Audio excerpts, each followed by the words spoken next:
Good morning. We begin our time together in song with Mother Earth, Beloved Garden by Amanda Eudis Kessler. Unitarian Universalist community minister Kimberly Dabus says this: "One of the things I love best about pagan ritual is the embodiment of creating sacred space. It's not just about entering a room and calling it sacred. It's about being present to the physicality of the room, recognizing our connection to and grounding as part of creation, and visualizing the protective and enlivening presence of the immanent divine. There is intention in creating that sacred space, that time out of time, place out of place, where we can meet that which we call holy." That's reflected beautifully in this piece that we're about to sing. Her lyrics connect us humans to the interdependent web, not just as things to see, but as things to feel and be changed by. And I would add, this song invites our imagination into creating our sacred space this morning. Please make sure your microphone is muted and sing along energetically to welcome in this new day we've received. Now let us rise in body, spirit, and voice to celebrate this new day.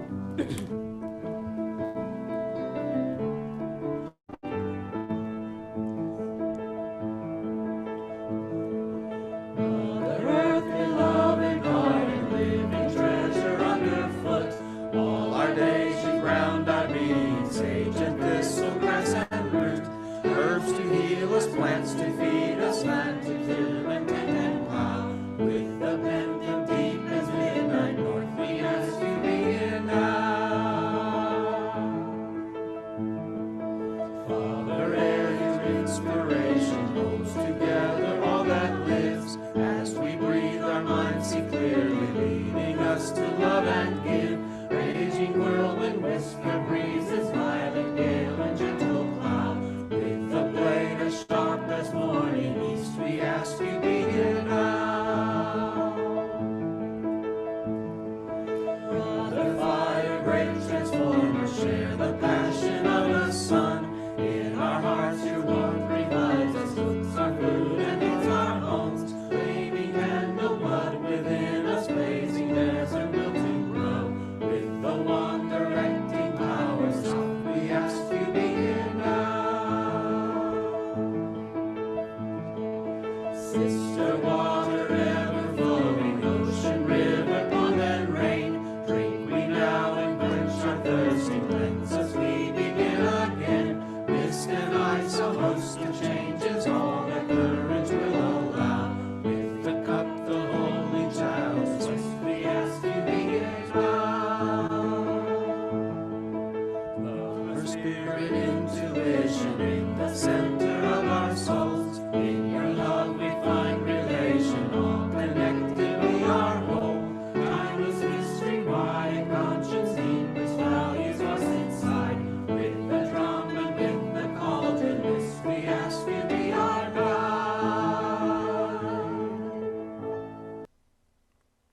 Good morning, and welcome to the Unitarian Universalist congregation of Gwinnett.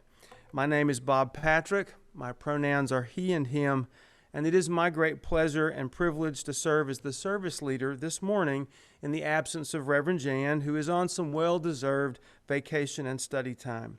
It is so good we can all be together this morning. If you have a chalice to light with us in a few minutes, I invite you to get it ready, and the things that you need to light your chalice, we'll do that in just a moment. We arrive from many places and many life experiences as we gather to recall our true selves, reflect on the meaning of our lives, and explore questions of ultimacy together. We are people who are new to Unitarian Universalism and people who are lifelong Unitarian Universalists. We are people of many religious beliefs and spiritual practices. We affirm and promote the responsible search for truth and meaning. We are people of many genders, sexualities, ethnicities, origins, ages, shapes, sizes, and expressions of our true selves. We affirm and promote the inherent worth and dignity of all people. We are people of all ages and family structures, And we each bring gifts, talents, and passions that serve to affirm and promote communities with peace, liberty, and justice for all. We are people of covenant who engage with one another in ways that promote and affirm justice, equity, and compassion in human relations. We are people who care deeply for our planet and understand we are inextricably and profoundly connected with the web of all existence. We are people who welcome all who are seeking a community of faith that welcomes your whole self, all that you were, all that you are, all that you yearn to be.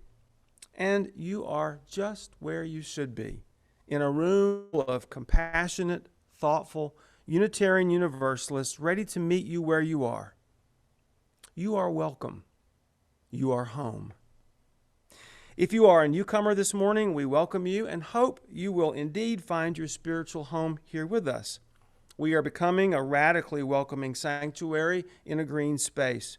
We foster spiritual growth as we joyfully nurture connections and community within our walls and beyond.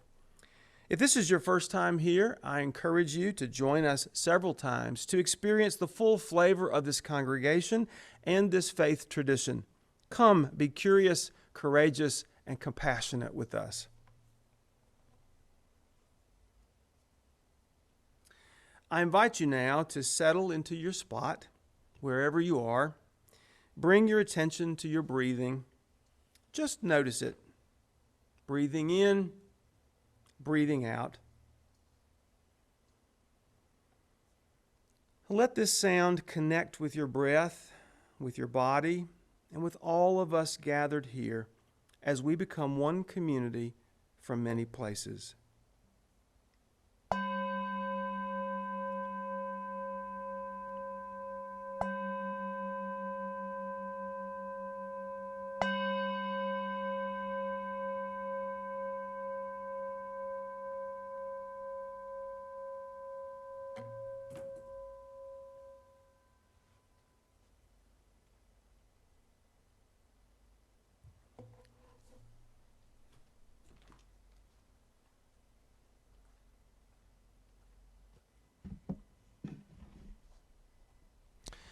Our opening words this morning come from theologian and professor of constructive theology at Drew University, Catherine Keller. That for which God is a nickname cares not whether you believe in God. Doesn't give a damn. Isn't in the damning business. What matters, what might matter endlessly, is what we earth dwellers now together embody. Not what we say about God, but how we do God. And if you have a chalice to light this morning, I'm going to invite you to go ahead and do that now as I light our chalice here.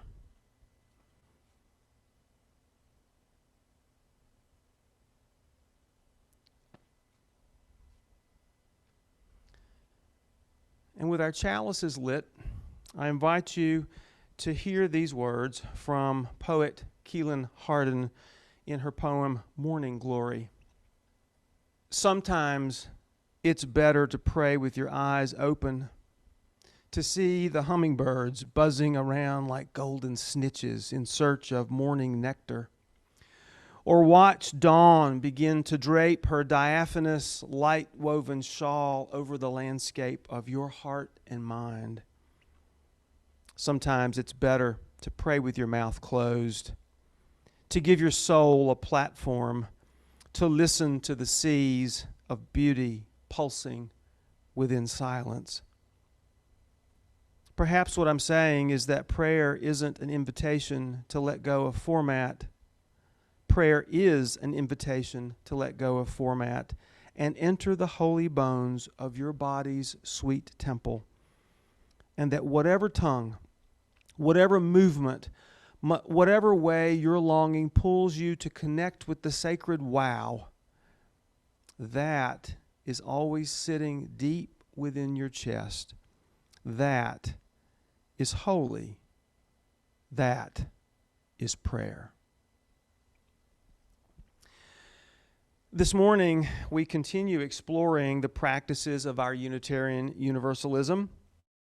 When I look at our 6 sources, which Reverend Jan named for us last week, what strikes me is that whether we're talking about inspired words of women and men working for justice, or world religions, or the Judeo-Christian tradition, or the teachings of humanists, or the teachings and experiences of transcendentalists, or the practices of earth-relating spiritual traditions, as varied as those 6 sources are, they have at least this in common.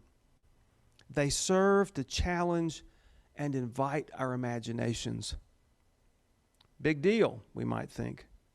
Who needs imagination?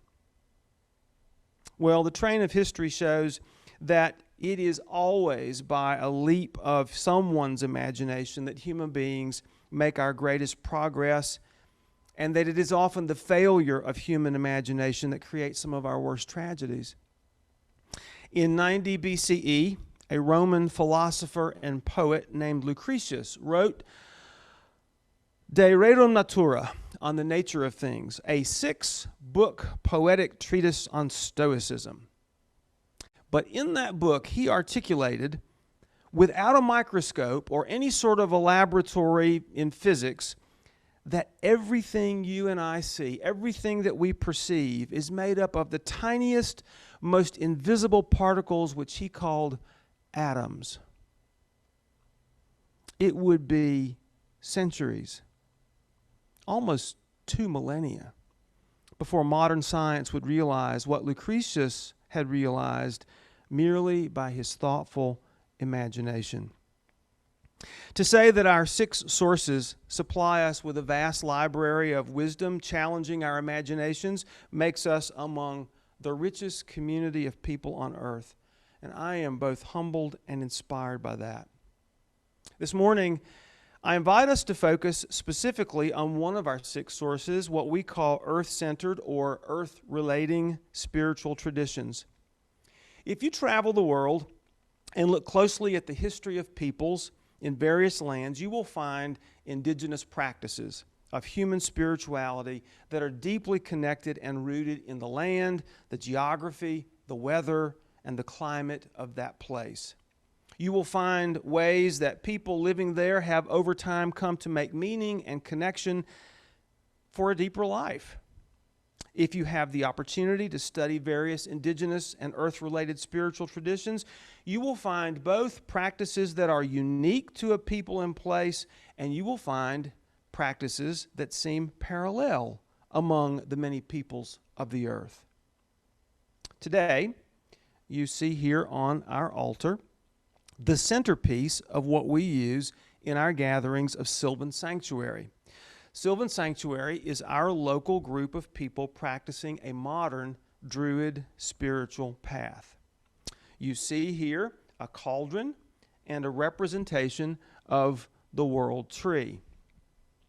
I want to share with you how Sylvan Sanctuary has been engaging our imaginations both with ancient practices of Celtic peoples, primarily Ireland, but also Wales, Scotland, and the European mainland, as we search for truth and meaning, we who are people living in north central Georgia in the United States in the year 2021. I personally have an ancestry made up of these lands and peoples and traditions, primarily Irish, and that has fostered my own study of languages, practices, and literature of those indigenous peoples. I enjoy bringing what I find in that research to our group, but it's largely about this. How do the earth-related practices of ancient peoples inform our imaginations and help us be better in the world? I hope to share some of that with you this morning. So let's start by looking inside the Wonder Box. And oh my goodness, the Wonder Box is actually already partially open. So let's go ahead and finish that. 3 maybe unusual looking things to us. So first of all, a bundle of feathers with some bells on the end of it. Put those right here for the time being. and a wand. Somebody's carved and smoothed and put some symbols on and put a gemstone in. I'm going to put that right here. And this magnificent thing, this beautiful shell, one of the largest ones I've ever touched and held, and it's pretty hefty too. I'm going to put it right here. So in our Druid gatherings, we use bundles of feathers to open our imagination to the sky, and beyond the sky to the cosmos, to the vast universe that encompasses us and surrounds us. We use this shell in our gatherings to open our imaginations to the sea. But sea, S-E-A, really means more than what you and I usually imagine when we think about the ocean. In the ancient world, Celtic worldview, the sea was not only the oceans and the rivers and the lakes and the streams that we could see moving around the earth, but it also especially implied deep underground water, deep underground spaces, and from a modern perspective, also included the molten core of the earth, so that all the movement of water and oceans and the earth's core and magnetism that creates the life force of the earth itself and her children are wrapped up in the word sea and what we imagine. We use the wand to open our imaginations to the earth. I call it the horizon, what you can look out a window and see, and all of the creatures that belong to the earth. The wand reminds us to do exactly what I just said, because sometimes we need reminding. Look out the window, walk outside, see the trees and the birds and the butterflies and the spiders and the lizards and the deer and all the glorious, sometimes frightening, things that are the children of the earth. There's an ancient Irish poem found only in fragment form called the Cauldron of Poecy. It suggests that the three realms, the sky, the sea, and the earth, can be found in our own bodies. And so I want to teach you a simple but powerful meditation that we use in Sylvan Sanctuary to open our imaginations to the universe around us and within us. And so I invite you to get comfortable where you're sitting, or if you like, you can stand up the way that I am. Make sure that your feet are flat on the floor, and gently close your eyes if that feels comfortable to you, and just focus on your breathing for a moment.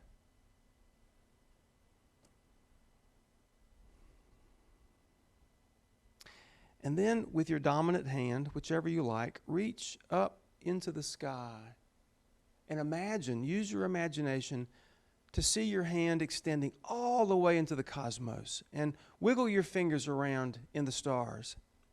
And with your next inhale, pull some sky energy down and make a little circle of it on your forehead.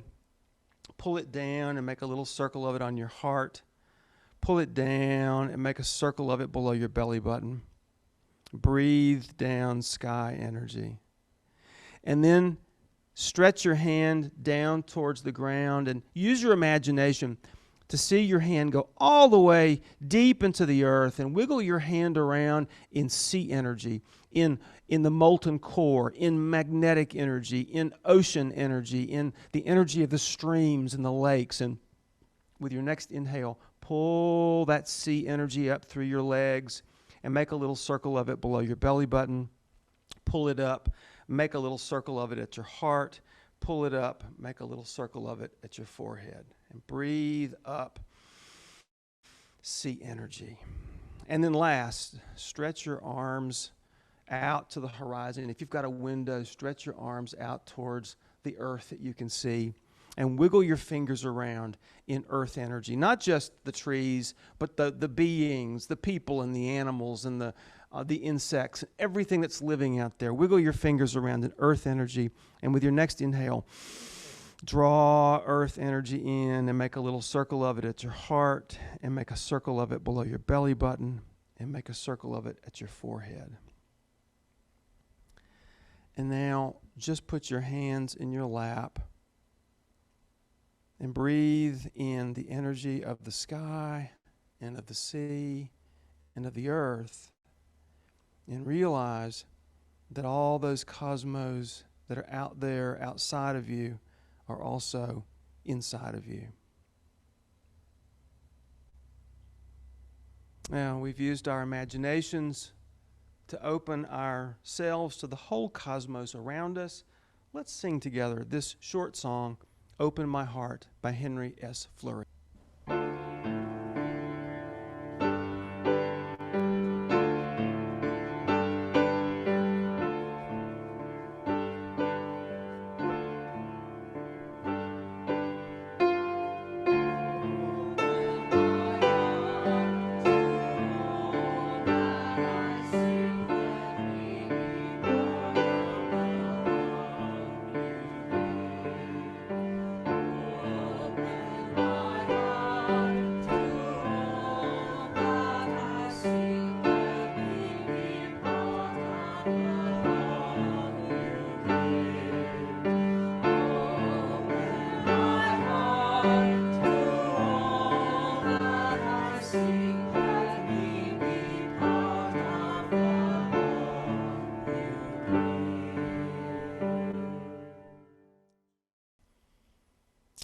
That for which God is a nickname cares not whether you believe in God. It doesn't give a damn. Isn't in the damning business. What matters, what might matter endlessly, is what we earthers now together embody. Not what we say about God, but how we do God. What we mean by God is a loaded question, and it can mean quite a few things more than what our popular culture intends when it uses the word God. As a Unitarian Universalist community, we do not demand beliefs of any sort. We encourage each other on the journey and the path that each of us is waking up to search for truth and meaning together. We have our 7 principles, which, whether you realized it or not, you heard all articulated in the opening this morning. And we have our 6 sources to draw upon for wisdom. In Sylvan Sanctuary, which is a spiritual practice group of this Unitarian Universalist community, we have a wide range of personal experiences and beliefs. There are those among us who consider themselves agnostics or atheists. There are those who believe very firmly in a cosmic universal deity with many faces. There are those who believe in many individual gods and goddesses. There are those who believe in deities as archetypes of human experiences. There are those who find divinity in all aspects of nature. Quite honestly, there are plenty of those in our group who would tell you that every position that I've just articulated about God describes them from one time to another, as our experiences give us new insights into ourselves and how to be better in the world. What we put on our altar when we gather for our 8 seasonal rituals throughout the year serves as an invitation to the imagination and how that imagination can serve us as we serve others on our journeys. I'd like to show you what we put on our altar and name some of the things that they invite to us to imagine. When we gather, we come with an intention. We even have discussions beforehand. We just did this yesterday, some of us, about what our intention for the next gathering will be. It's always something for ourselves or for the community or for the world that we wish to help make happen with our prayers and with our lives and our actions in the world. What we place here on the altar and how we interact with it helps us to expand our imaginations and actualize ourselves in the world, we hope, for good. As I take out each object and put it on the altar, I ask you to notice what that object immediately suggests to your imagination. I'm going to tell you, this is going to be kind of a show and tell. I'm going to tell you some of the things that it means for us in Sylvan Sanctuary, but the point is They call to our imaginations. You don't necessarily need to be told what they mean. So let's begin with what we've already seen. The center of the altar is held by a cauldron and a tree. This is the Cauldron of Danu. She was the ancient Celtic Irish mother of all. She is the one out of whom all things come. Standing with her is the world tree named Bile. His roots extend down into the liquid center of the earth. His trunk is nourished by the earth and all that we see, and his branches extend out into the cosmos. So at the center of our ritual table is the source of all and the world tree that connects all three realms, and by which we in our imaginations travel to any of the three realms: the sky, the sea, and the earth. Our thinking self, the life force part of ourselves, and that part of us that relates to all other living beings. We begin our rituals by creating a grove circle, and we do that with 4 elements. First, we place a bowl of incense in the east, or sometimes a feather if we have people who are sensitive to incense. We carry this elemental bowl around the circle, gathered here, and invite people to open their imaginations to air and all that it evokes for them. Our breath, our atmosphere, our weather, which can create or destroy, as we're well aware of these days, but also our ideas, our intellect, our vision, all the aspects of ourselves that can also create and destroy. We then place a bowl of fire in the south. We carry the elemental bowl of fire around the circle and invite everyone to open their imaginations to fire and all that it evokes: warmth and energy, creativity, light, combustion, the power to heal and to hurt, cooking, cleaning, disinfecting, with all of its aspects, fire, both creating and destroying. We place a bowl of water in the west. For ancient Irish people living on an island, the west was the great ocean and the direction of the other world. It's where mystic journeys took place and from which visitations of gods and goddesses came. We carry the elemental bowl of water around to everyone to open their imaginations to water and all that it evokes: washing and cleaning, swimming, fishing, waves, tides, movement and energy, both the giving and the taking of life, the depth of water and emotion, the womb, the storm, the great mystery of which we are all a part, the sacred well out of which wisdom comes, the sacred rivers which connect the lands with life-giving waters, tears and blood, wine and mead, all aspects of water. Finally, we place a bowl of salt or soil, or as in this case, stones, in the north. We carry the elemental bowl of earth around the circle, and invite everyone to open their imaginations to earth and all that it evokes: grounding, solidity, home, stability, nourishment, resources, mother, sovereignty, strength, and protection. So with these 4 elements, we call everyone into the circle and create sacred space around the cauldron and the world tree.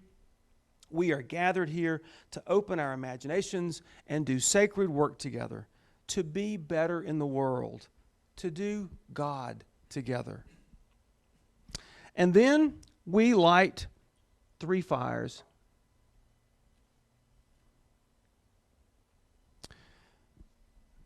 We light the first fire to honor the spirits of this land that we stand or live on. When we do this, we open our imaginations to the living energy that is this land, and we offer our gratitude, this land that far too much of the time we take for granted. The spirits of the land connect with that center heart part that is our relationship with all living things. We light a second fire.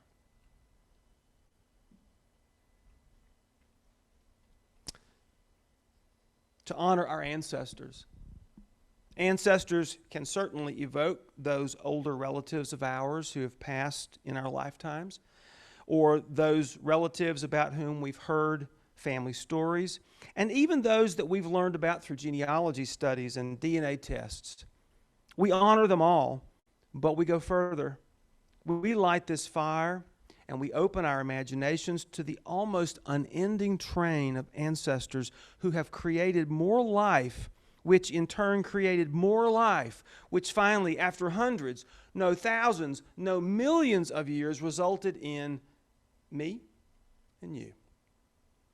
We push our imaginations to see not only all of the human ancestors that gave rise to us, but those pre-human ancestors and those plant ancestors and those single-cell ancestors of ours without which we would not be. And we offer our gratitude to them all. The ancestors connect with that place below our belly buttons where we feel our life force and our connection to cosmic life. And we light a third fire. To honor the gods and goddesses who made themselves known to us. And there's that fascinating, pesky, enigmatic, playful, awful word again, God. Ancient Irish had a phrase that covered it all. They called them the Aishida, the shining ones. When we light this fire, we never try to say too much more than that, except to honor what has made itself known to us. And we give thanks. The shining ones connect with this place in our foreheads where our hopes, our aspirations, dreams, visions, and imagination move us forward in the world. Well, being a Druid group, which gathers itself into a grove, there must be trees, right? One way or another. So there's a whole symbol system, a whole system of symbols in Ireland built around trees called the Ogham. And what they came to mean as a kind of tree alphabet of meaning.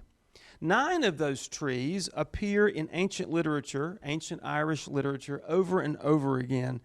Our grove, in a recent study together, noted that 5 of those ancient trees also grow here in Georgia. And so we chose to do our spiritual working with 5 trees, represented by each of their Ogham symbols. And so this is the Ogham symbol for oak, and we put it here at the center, at the base of the world tree, Bila. Oak signifies the most sacred space, the sacred center, not only of this altar, but of each life, each person, our heart center.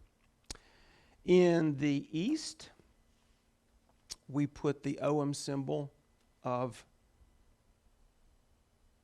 apple, the apple tree. The apple tree signifies a place of safety for those who are traumatized. It also recognizes that life always has its challenges and that each challenge can be for us an initiation on our journey or on the next leg of the journey. We ask the energy of the apple tree to give us shelter, but to help us rise to the challenges of life as we begin our journeys. In the south, we place the Ogham symbol of the Hawthorne Tree.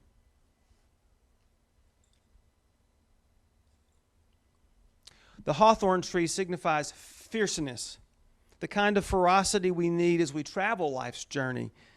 On that journey, we will encounter unexpected things.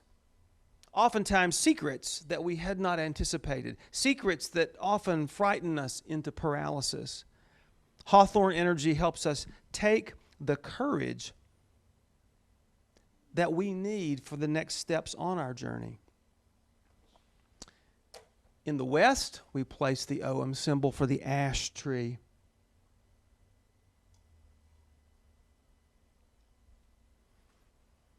This was the wood that was often used to make musical instruments, looms for weaving, and weapons of warfare.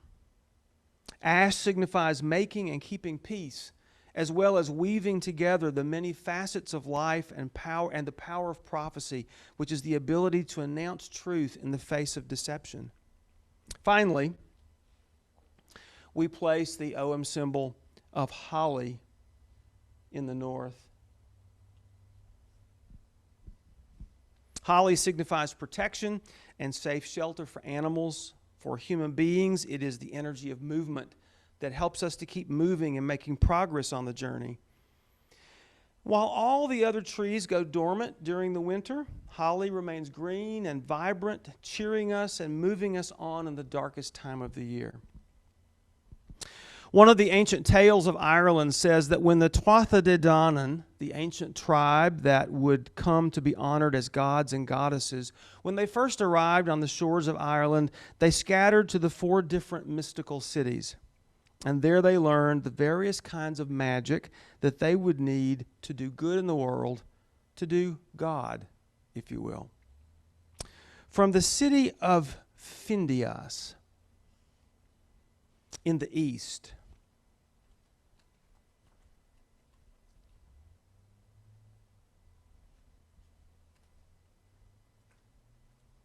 they brought the sword of Nuadu, a source of healing, light, and help.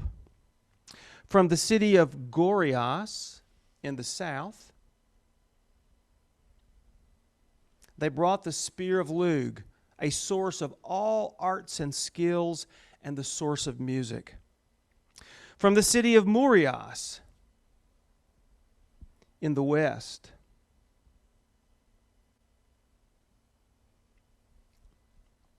they brought the cauldron of the Dagda, which was said to be bottomless and the source of all that we need to survive and thrive in life. And finally, from the city of Phalias,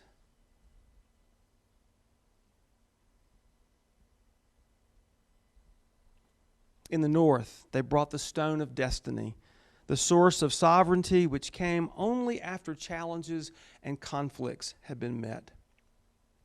Now, we almost have the table set with all of our tools of sacred imagination. I showed you these 3 earlier from the Wonder Box. We have a bundle of feathers we use to call upon sky energy to supply us with the knowledge and the wisdom to help us with our intentions, to be better in the world, to do God. We have the shell. We use it to call on sea for the energy, the life force, the strength and the power that we need for our intention to do better in the world and to do God. And we have a wand. We use it to call on earth energy to strengthen our relationships with all living beings that we need for our intention to do better in the world and to do God. Well, around the outer edge of this altar, now filled with all of our spiritual tools of imagination, we place, finally, 8 guardian stones. Each one of them represents one of our 8 gatherings of the year. They remind us of our community, that we journey not alone, and that the cycle of birth, life, death, and rebirth continues. So here they are, our guardian stones, beginning with our last gathering. Our last gathering, which was virtual, online, was the summer solstice. Our next one is going to be at Lunisod in a couple of weeks. The next is the fall equinox. After that, Samhain. Next, the winter solstice.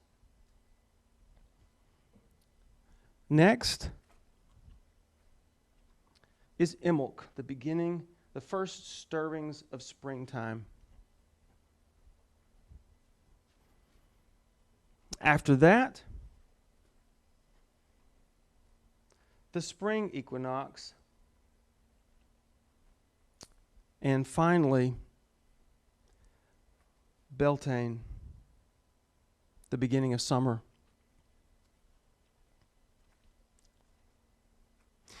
And here we are again. So, do you have it all? Are you ready for the test about what everything on the altar stands for? No worries. There's no test. There's just this. In gathering to do this or any other kind of meaningful ritual, there are always two forces at work. There's the shaping force and there's the expressing force. That's why there's no test. When we come to these rituals 8 times a year, we come up against and into and through all of these rich symbols. They remind us and shape us by their presence. We are slowly formed inside ourselves by what all these things show us so that we can be better in the world, so that we can do God. There's also the expressing force. This force is what happens when I, as an individual, come to a ritual, but on this particular occasion I hear and I experience, for example, the apple tree as a place of refuge because maybe I've been going through so many difficulties in my life. There may be a dozen other things going on at that ritual on that occasion, but at that time, I take refuge in the apple tree. It expresses me exactly where I am in this moment. And for today, this one piece helps me be better in the world. It helps me do God. Lydia and I just visited the Van Gogh exhibit in Atlanta this week. And there was a quotation from Van Gogh that says, "First we must experience what we wish to express." These symbols invite us into that kind of experience.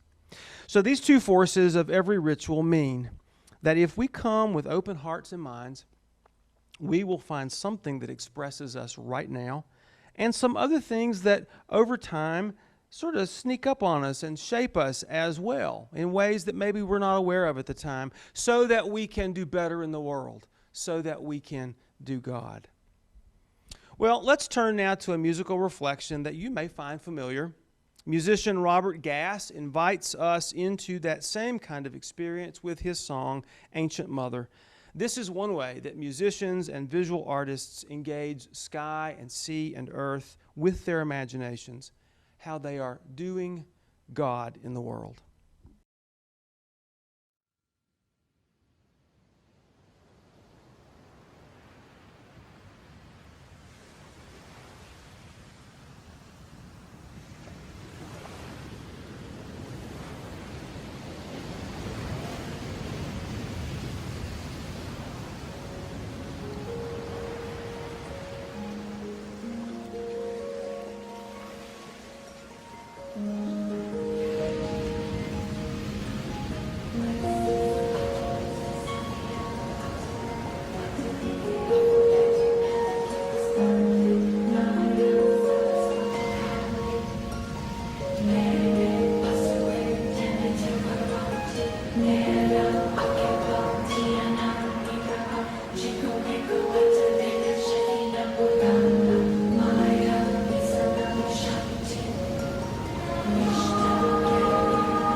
Keelan Harkin says, prayer is an invitation to let go of format and enter the holy bones of your body's sweet temple.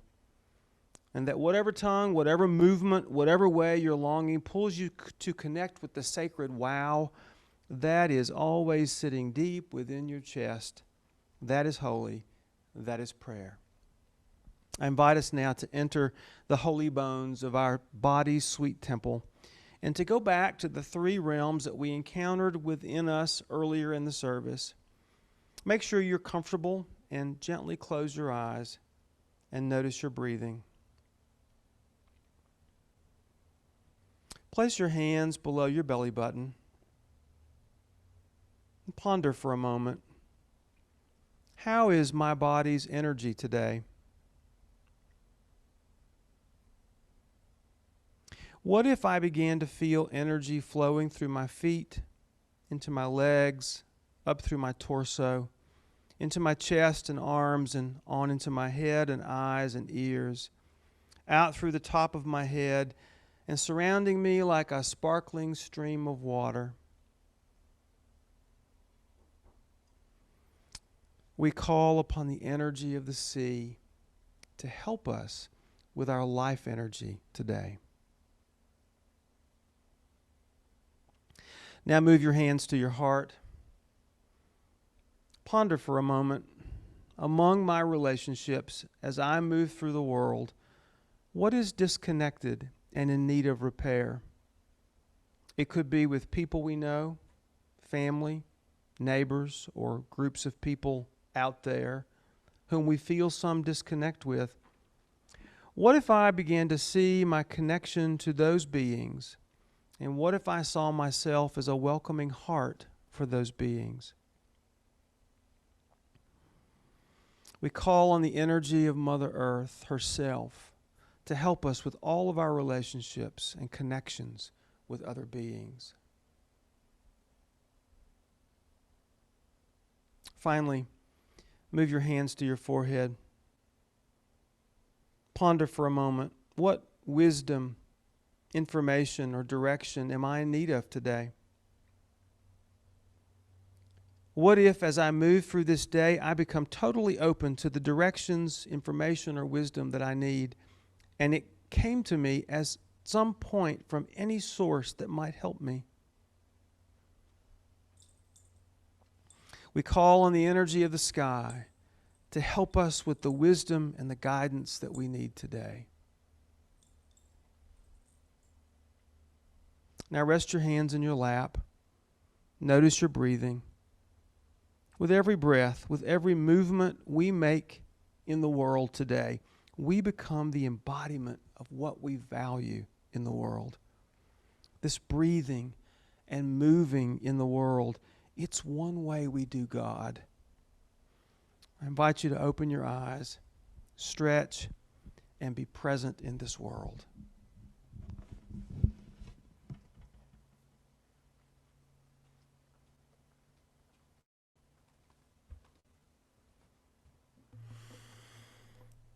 Our congregation is committed to creating a more compassionate world.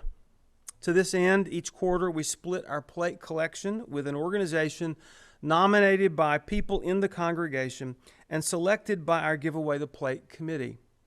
Our third quarter plate recipient is Special Needs and Treats. a Gwinnett-based nonprofit organization which on the outside looks like many other bakeries that provides job training and employment to special needs adults.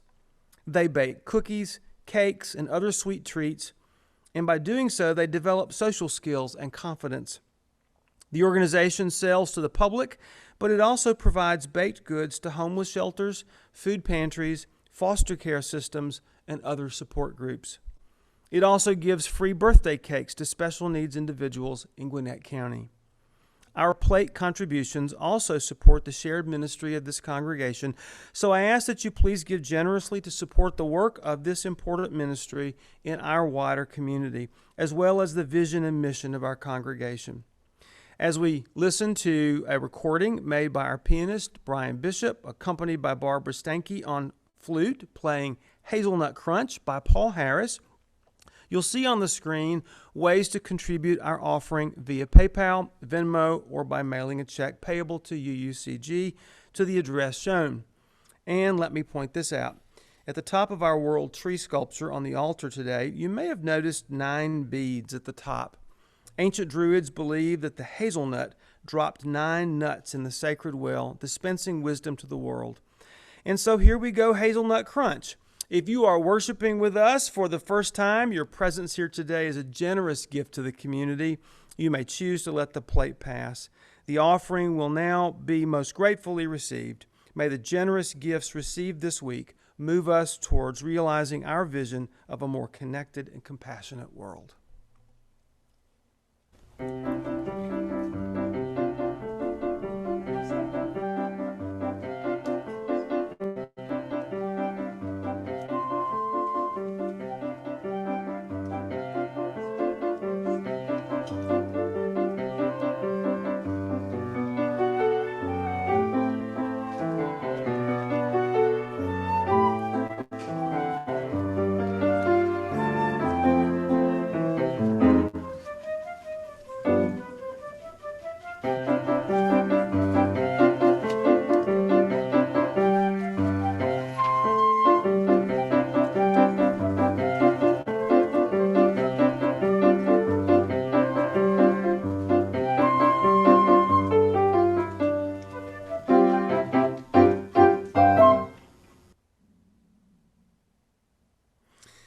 I am so grateful this morning for the people that are here that you can't see, but are supporting all of us being able to get together this morning.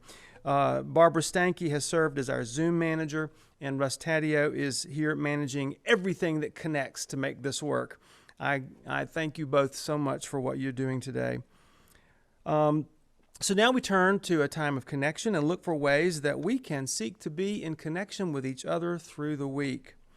Are you new to our congregation?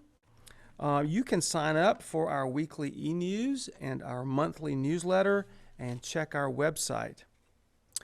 Do you want to watch past UUCG services? We have those on YouTube now. You can go there and find past services. And if it's not obvious, we are incrementally re-entering this building and preparing to reconvene very soon in the building. We're already doing that in small groups, as it turns out. But there's a link here to a survey that would be so helpful if everyone would fill out the survey and give us feedback and information that we need to make our transition back to in-person services as good as we can. Are you looking for ways to be in service to the community? We have several things for you to consider. We do a food collection of canned goods for community food shelters the first Sunday of every month. That next time is August the 1st. We have been supporting the Corley Elementary School for a number of years. This year we're doing it through a collection of clothes, underwear, which needs to be new and in the package, or shirts, pants, and shorts that are gently loved, if not new, and they can be brought to the church and put in the gray bin in the front of the building. Perhaps you are able to donate platelets. It's summertime. There's a very low supply of platelets for those needing them, and if you can go and give, we encourage you to do so, and if you do so, specify that you are on Team Terry. Are you looking for ways to engage your search for truth and meaning this week and going forward? We have religious exploration for elementary age children. It's happening this summer in person, outdoors. Saturday, July the 24th, from 11:30 to 1:30 will be an in-person out-of-doors experience. And then by Zoom today and on July 25th, I think at the same time at 11:30. The religious exploration for teens and adults is happening every Sunday at 10 a.m. by Zoom. We also have faith development resources that we've put together for all ages, and you can find those here on the slide through this URL link. We have, as I said, we're starting to come back into the building slowly. Our one such example is that our choir is now rehearsing in person each week at 7 o'clock on Tuesdays. And on beginning July 20th, which is this week, Yoga with Joanne is coming back in person Tuesdays from 4 to 5. On July 28th, our book club will be discussing this book title, We Came, We Saw, We Left. Being a Latin teacher, I want to translate that into Latin. It would be so easy, but it's an English book, an English discussion, and you may want to take part in that by way of Zoom. There are several opportunities to connect on a regular basis. Check our e-news UUCG website for the calendar, which has all of them listed there for other ways to connect. Also, coming up this week and in subsequent weeks, these opportunities. GUST meets on the second Mondays at 7 p.m. As I said, the Covenant Choir on Tuesdays at 7 p.m. The Women's Spirituality Group meets on second Fridays. I'm pretty sure they are now meeting in person. They just met this last time in person here on campus at 7 p.m. And Exploring Tarot with Cherie is happening both in person and on Zoom at 5 o'clock on Sunday afternoons. Yarns from the Heart are on the first and third Wednesdays at 10 a.m. And the Belief Exploration Group is on second Sundays at 12:30 by way of Zoom at this point. Next Sunday, July the 25th, Reverend Jan will still be on vacation and study leave, and so we are taking a field trip and joining the Unitarian Universalist congregation of Fort Collins, Colorado. If you will check our website, there will be a link for this service next Sunday. We would like for you to know that our pastoral care team is on call 24/7 at this phone number. If you find the need to talk to someone who will listen to you, you may reach out in a confidential way and receive spiritual and emotional support.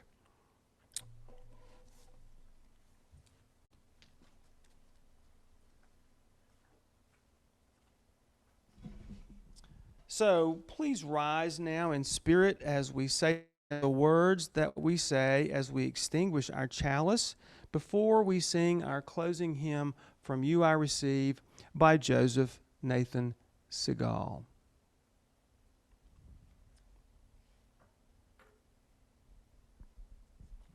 We extinguish this flame, but not the light of truth, the warmth of community, or the fire of commitment. These we carry in our hearts until we are together again.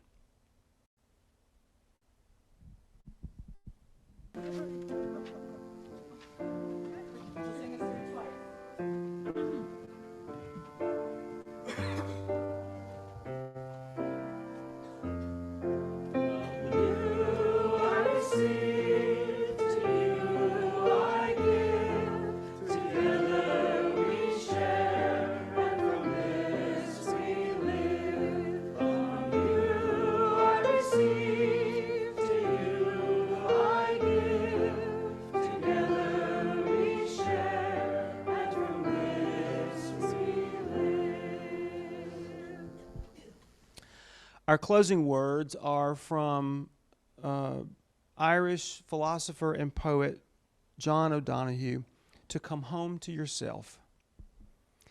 May all that is unforgiven in us be released.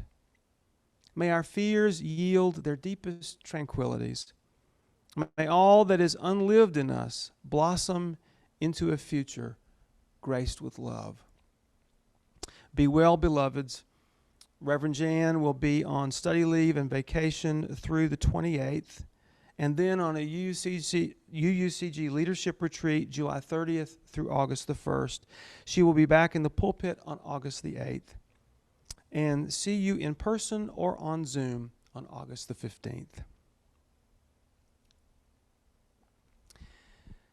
Now you may stay online with us for a time of connection.